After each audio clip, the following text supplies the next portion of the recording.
how to fix Facebook picture not loading on your Facebook account. Today guys, I'm gonna show you and share with you how to solve and fix this problem. Just watch this video until the end.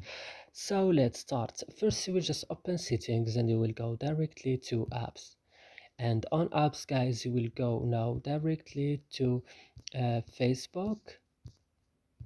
You will open it, then you will scroll down and go to storage, and on storage you will go to clear data, click OK, and that's it, your problem will fix it.